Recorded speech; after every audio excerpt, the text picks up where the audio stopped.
KGF chapter 3 की शुरुआत होती है रमिका सेन के पीएम ऑफिस से।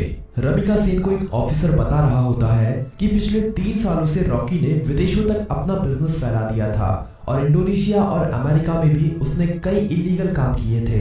इसीलिए इंडोनेशिया और अमेरिका की सिक्योरिटी फोर्स भी रॉकी को पकड़ना चाहती थी, पर अब रॉकी मर चुका है। पर इंडोनेशिया और अमेरिका में रॉकी के इलीगल काम अभी भी चल रहे हैं। रमिका सेन कहती है तो इंडोनेशिया और अमेरिका की गवर्नमेंट को उसके खिलाफ एक्शन लेना चाहिए।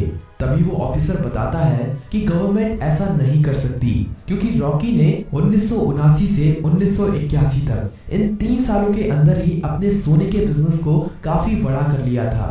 विदेशों में भी हजारों लाखों लोग उसके लिए काम करते हैं और खुद गवर्नमेंट के लोग भी उसके साथ मिले हुए हैं। इसीलिए गवर्नमेंट चाहकर भी उसके खिलाफ एक्शन नहीं ले सकती। फिल्म की कहानी अब फ्लैशबैक में जाती है और हमें रॉकी के जीवन के उन्हीं 3 सालों के बारे में पता चलता है जिसमें उसने अपने साम्राज्य को विदेशों तक फैला दिया था। सभी माइनों पर कब्जा होने के बाद रॉकी ने और कई माइनों की खोज कर ली थी और सभी लोगों को उनकी खुदाई में लगा दिया था। रॉकी ने उन सभी माइनों से तेजी से सोना निकाला और इकट्ठा करता गया और बाहर के बड़े बड़े देशों में एक्सपोर्ट करने लगा। रॉकी को विदेशों से काफी बड़े बड़े ऑर्डर आने लगे, जिनको पूरा करने के लिए उसने खुदाई को और तेज करवा दिया था। दूसरी तरफ से उसने माइन की खुदाई के लिए और सोने की खोज के लिए अमेरिका से कई टेक्नोलॉजी मशीन भी मंगाई थी, जिससे वो जल्द से जल्द इन सभी माइनों का सोना निकालकर इकट्ठा कर सके। रॉकी ने अगले 1 साल के अंदर इन माइनों से इतना सोना निकाला था जितना कि पिछले 20 सालों में भी नहीं निकाला था। दूसरी तरफ रॉकी ने अपने इलाके को एक इंडस्ट्रियल एरिया बना लिया था और माइन में काम करने वाले लोगों के लिए उसने अच्छे घर, स्कूल, कॉलेज, अस्पताल सब कुछ बना दिए थे। इसीलिए खुदाई करने वाले लोग उसे काफी पसंद करते थे और उसके लिए अपनी जान देने के लिए भी तैयार थे। धीरे धीरे करके रॉकी का साम्राज्य बड़ा ही होता जा रहा था। विदेशों में सोने का एक्सपोर्ट करते करते रॉकी की जान पहचान भी विदेशों की सरकार से भी हो गई और सरकारों के कई लोग रॉकी के साथ मिल गए। रॉकी कई बार इंडोनेशिया और अमेरिका में भी गया था। वहां पर भी उसने अपने सोने के साम्राज्य को काफी बड़ा कर लिया था। इस साम्राज्य को फैलाने में सरकार के कई लोगों ने उसकी मदद की थी और रॉकी ने एक गैंग अपनी इंडोनेशिया में और एक अमेरिका में भी खड़ी कर ली थी और रॉकी ने इन गैंग के लिए अपना एक लीडर भी बना लिया था और रॉकी उन सभी का राजा बन गया था। इस तरह से रॉकी ने अपने साम्राज्य को विदेशों तक फैला दिया था। अब कहानी फ्लैशबैक से बाहर आती है और हमें दिखाया जाता है कि जब रमिका सेन ने भारत में रॉकी के साम्राज्य को खत्म कर दिया था और रॉकी अपना सारा सोना लेकर समुद्र के बीच में चला गया था, वहां पर रॉकी ने इंडियन नेवी को खुद मैसेज करके उसे मारने के लिए कहा था। तब इंडियन नेवी ने रॉकी के शिप पर मिसाइल छोड़कर रॉकी को मार दिया था, पर रॉकी वहां पर मरा नहीं था। रॉकी का सारा सोना उसी समुद्र की गहराइयों में उसी जहाज में दफन है और रॉकी को अमेरिका के सबमरीन ने बचा लिया था। ये सबमरीन अमेरिका के एक बिजनेसमैन की थी, जिसे रॉकी ने उन 3 सालों के बीच में अपना पार्टनर बना लिया था। रॉकी अब अमेरिका में सबसे छुपकर रह रहा था और वो महीने में कभी कभी इंडिया भी किसी को फोन करता था कि केजीएफ का क्या हुआ, केजीएफ को ठीक होने में कितना समय लगेगा। अब कहानी इंडिया में शिफ्ट होती है और हमें दिखाया जाता है कि सलार केजीएफ के तबाह होने के बाद केजीएफ को दोबारा से खड़ा कर रहा है और जो लोग बच गए थे उन सभी लोगों के साथ मिलकर रॉकी के साम्राज्य को दोबारा से खड़े करने में लगा हुआ है। सलार ये सभी रमिका सेन से छुपाकर कर रहा है, पर बहुत जल्द रमिका सेन को भी इसके बारे में पता चलने वाला है।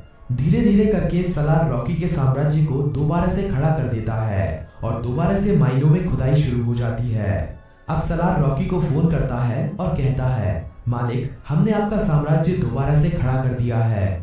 जिस तरह आपने कहा था, अब आपके लौटने का समय आ चुका है।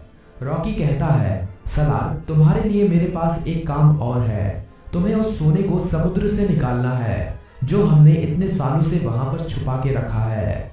वो हमारी माइनों से ही निकला हुआ सोना है। इसे हमें किसी भी कीमत पर समुद्र से निकालना है।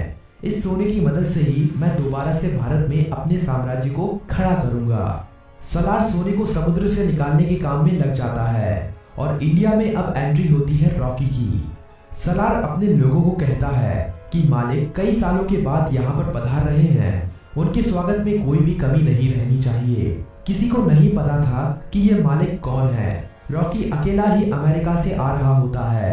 केजीएफ में रॉकी का स्वागत धूमधाम से किया जाता है। सभी लोग रॉकी को देखकर हैरान थे क्योंकि उन्हें लग रहा था कि रॉकी मर चुका है, लेकिन रॉकी तो अभी जिंदा है। रॉकी अपनी माइनों का काम देखने के बाद सीधा मिलना चाहता था रामिका सेन से। सलार कहता है कि हम भी उसके साथ चलेंगे, पर रॉकी कहता है कि नहीं, मैं अकेला ही मिलने जाऊंगा। रॉकी अकेला ही अपनी रोल्स रॉयल कार में जा रहा होता है। तभी नाके पर पुलिस उसे पकड़ लेती है। पुलिस वाले जानते नहीं हैं कि वो रॉकी है। वो रॉकी के पास लाइसेंस ना होने की वजह से और ओवर स्पीडिंग होने की वजह से थाने ले जाती है। वहां पर रॉकी कुछ नहीं बोलता, बस अपने आदमियों को फोन कर देता है। थाने में बड़ा ऑफिसर आता है और रॉकी से चिल्लाकर बात करने लगता है।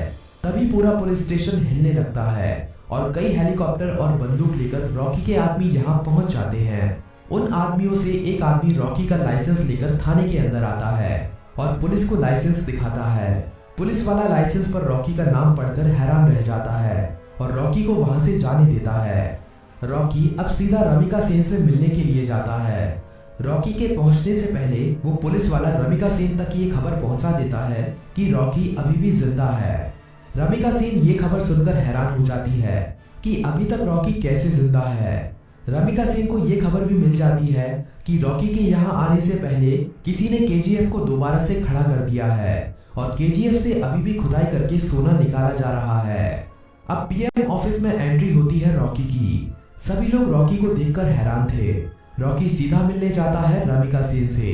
रॉकी रामिका सेन से कहता है कि मैंने कहा था ना, युद्ध हुआ तो जीतूंगा मैं और जीत मेरी ही हुई है। रामिका सेन कहती है कि अच्छा है, तुम जिंदा हो, अब मैं तुम्हारे सामने ही तुम्हारे केजीएफ को तुमसे छीन लूंगी। रॉकी कहता है कि उसकी नौबत ही नहीं आएगी। रामिका सेन रॉकी की इस बात को समझ नहीं पाती। तभी रॉकी वहां से चला जाता है। अगले कुछ ही दिनों में रॉकी रामिका सेन की सरकार गिरा देता है और सरकार में अपनी पार्टी को जिताकर अपने आदमी को प्रधानमंत्री बना देता है। रॉकी अब दोबारा रामिका सेन को फोन करता है और कहता है कि अब क्या करोगे, अब तो तुम्हारी सरकार भी नहीं रही। रामिका सेन कहती है कि अब मेरी जिंदगी का एक ही मकसद है, तुम्हारी मौत। रामिका सेन रॉकी के सभी दुश्मनों को इकट्ठा करती है। रामिका सेन इनायत खली से भी हाथ मिला लेती है और जितने भी रॉकी के देश विदेश में दुश्मन थे सभी को इकट्ठा करके रॉकी को मारने का प्लान बनाती है। रॉकी को मार पाना आसान नहीं था। रॉकी जितना अकेला खतरनाक था उससे ज्यादा खतरनाक उसके गैंग के लोग थे। रामिका सेन को इंडोनेशिया और अमेरिका की गवर्नमेंट से भी सपोर्ट मिलता है, लेकिन रॉकी जानता था कि रामिका सेन उसके केजीएफ को तबाह करने में अपना पूरा जी जान लगा देगी।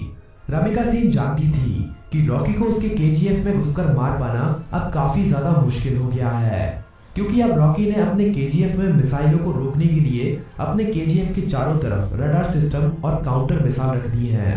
अब अगर कोई भी उसके केजीएफ के अंदर घुसने की कोशिश करेगा तो वो मारा जाएगा। रामिका सेन जानती थी कि रॉकी को मारने के लिए उसको केजीएफ से बाहर निकालना पड़ेगा और अकेले रॉकी के मरते ही उसका सारा साम्राज्य खत्म हो जाएगा। इंडिया में अपनी गवर्नमेंट खड़ी करने के बाद इंडिया की गवर्नमेंट रॉकी के लिए एक काफी बड़ी पार्टी रखती है। इस पार्टी में विदेशों के बड़े बड़े बिजनेसमैन, बड़ी बड़ी गवर्नमेंट के लीडर आते हैं। रॉकी की सिक्योरिटी के लिए इस पार्टी में काफी ज्यादा सिक्योरिटी लगी हुई थी। रॉकी पार्टी में पहुंच जाता है। थोड़ा नाच गाना होने के बाद पार्टी में एंट्री होती है रामिका सेन की। रॉकी से थोड़ी बातचीत करने के बाद रामिका सेन कहती है कि अब समय आ गया है कि तुम्हारे साम्राज्य को यहीं पर खत्म कर दिया जाए। पर तभी रॉकी के चारों तरफ हजारों लोग उसके ऊपर बंदूक तानकर खड़े हो जाते हैं। रॉकी की खुद की गवर्नमेंट उसे धोखा दे देती है और विदेशों से आए हुए बिजनेसमैन भी उसकी मौत का तमाशा देखने के लिए वहां पर आए हुए थे। सभी विदेशों के बिजनेसमैन चाहते थे कि रॉकी की मौत होने के बाद वो केजीएफ पर कब्जा कर लेंगे और अपने बिजनेस को फैलाएंगे और ढेरों पैसा कमाएंगे। ये सब देखकर रॉकी खुद हैरान रह जाता है, पर रॉकी जानता था कि एक दिन उसकी मौत जरूर होगी, इसीलिए वो अपनी आखिरी पल में भी निडर रहता है। रामिका सेन कहती है कि देखा, आखिर तुम्हारे लोगों ने ही तुम्हें धोखा दे दिया। इतना कहते ही सभी लोग रॉकी को गोलियों से भून देते हैं और रॉकी की मौत वहीं पर हो जाती है और फिल्म यहीं पर खत्म हो जाती है।